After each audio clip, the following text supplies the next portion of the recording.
हैं और अपना अनोखा क्लॉ डांस शुरू करते हैं।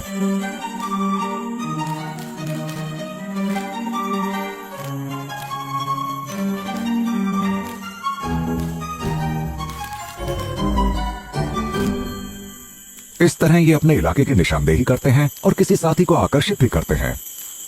क्रैब्स के मामले में ये साफ है कि साइज मायने रखता है। सबसे बड़े क्लॉ वाले मेल के अपने इलाके को कायम रखने और रिप्रोड्यूस करने की गुंजाइश ज्यादा होती है, लेकिन हमेशा साइज के दिखावे से ही बात नहीं बनती। मेल क्रैब्स कभी कभी अपनी ताकत का दिखावा कुछ इस तरह भी करते हैं, ये तय करने के लिए कि यहाँ किसका दबदबा है।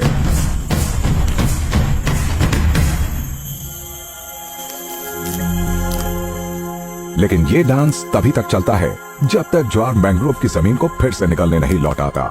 फिर क्रैब कीचड़ में मौजूद सुरंगों में छिप जाते हैं। मैंग्रोव के जीव जंतुओं को अगले कुछ घंटों के लिए इस इलाके से विदा लेनी होती है। जो भी जानवर यहाँ रहते हैं वो चंद्रमा और उसके ज्वार के रहम पर ही ऐसा कर पाते हैं। उनकी जिंदगी लूनर साइकिल और ज्वार के ताल के हिसाब से चलती है। मैंग्रोव्स के कुछ खास निवासी टाइड और गर्मी के घटने के इंतजार में जमीनी हिस्से पर शरण लेते हैं। मैंग्रोव के ऊपर मौजूद पहाड़ियों पर हवा ठंडी है।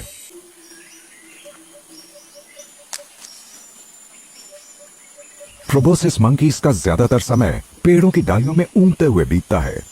उनकी पाचन प्रणाली धीमी और भारी होती है, तो अब ये शाम तक कहीं आने जाने वाले नहीं हैं।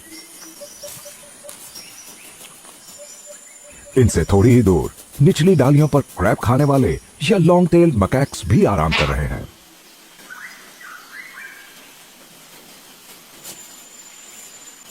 ये वक्त है आपसी रिश्तों को मजबूत करने, आराम करने और झपकी लेने का भी।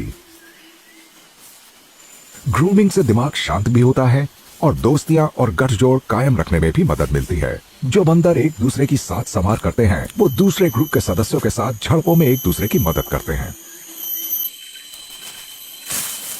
दिखने में शानदार और फुर्तीले लंगूर या लटंग्स भी मैंग्रोव के नजदीक ही जंगल में आराम कर रहे हैं। यह बच्चों की भूख मिटाने का सबसे अच्छा समय है।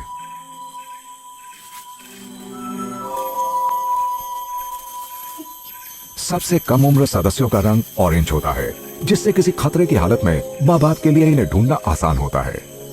लेकिन 5 महीने के होते होते ये ज्यादा आत्मनिर्भर हो जाते हैं और इनका रंग भी इनके माँ बाप की ही तरह और गहरा हो जाता है। मैंग्रोव्स में फिलहाल ज्वार है, तो सिर्फ पक्षी और कीड़े ही अपनी आम गतिविधियां जारी रख सकते हैं। छोटी कलियां खिलने लगी हैं, लेकिन इस कीड़े में सब्र नहीं है। ये फूल के रस तक पहुंचने के लिए इसके सख्त खोल में सुराख कर देता है। लेकिन मधुमक्खियां इंतजार को ही बेहतर समझती हैं। ये उनके नेक्टर को पाने के लिए फूलों के खिलने तक रुकती हैं और ऐसा करके इस अनोखे जंगल के पॉलिनेशन में मदद करती हैं।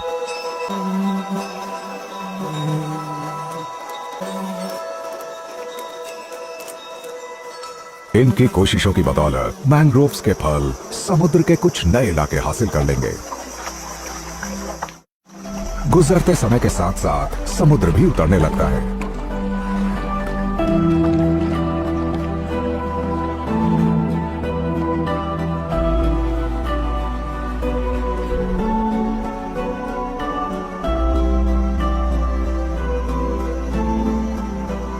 और मैंग्रोव की कीचड़ वाली जमीन पानी से बाहर आ जाती है।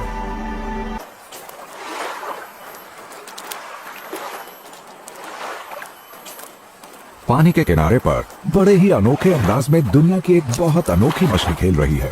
ये पानी में कम और उससे बाहर अपना ज्यादा समय बिताती है। ये है मड स्किपर। इस रहस्यमय जंगल में हर चीज एक विरोधाभास मालूम होती है। पेड़ों की जड़ें हवा में उठी हैं और मछलियां पानी से बाहर रहती हैं।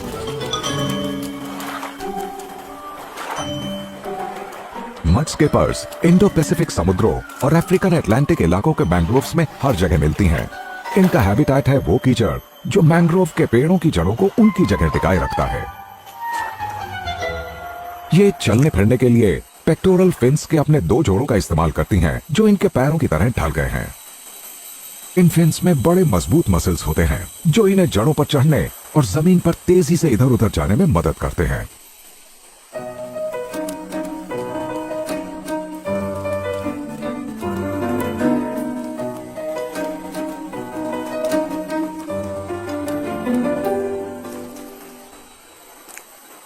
लेकिन इनमें सिर्फ यही बदलाव नहीं हुआ है, इनकी बड़ी बड़ी बाहर को निकली मोबाइल आंखें हैं और मछलियों में अक्सर ऐसी आंखें नहीं मिलती। आंखें सिर के ऊपर होने की वजह से विजन भी टेरेस्ट्रियल वर्टिब्रेट जैसा मिलता है और ये पानी के अंदर और बाहर बखूबी देख सकती हैं। मड स्किपर्स के शरीर में पानी को जज्ब करने के लिए त्वचा की खास परतें होती हैं।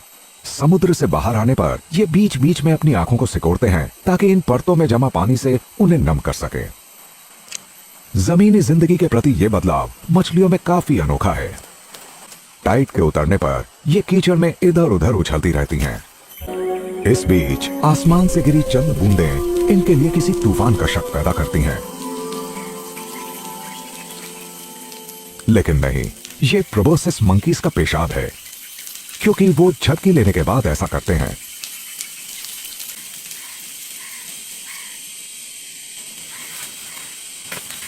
अब इन्हें अपने शरीर का कम वजन ढोना होगा, तो ये बड़े आराम से डालियों के बीच से कूदते हुए बढ़िया खुराक वाले मैंग्रोव्स पेड़ों की तरफ बढ़ जाते हैं।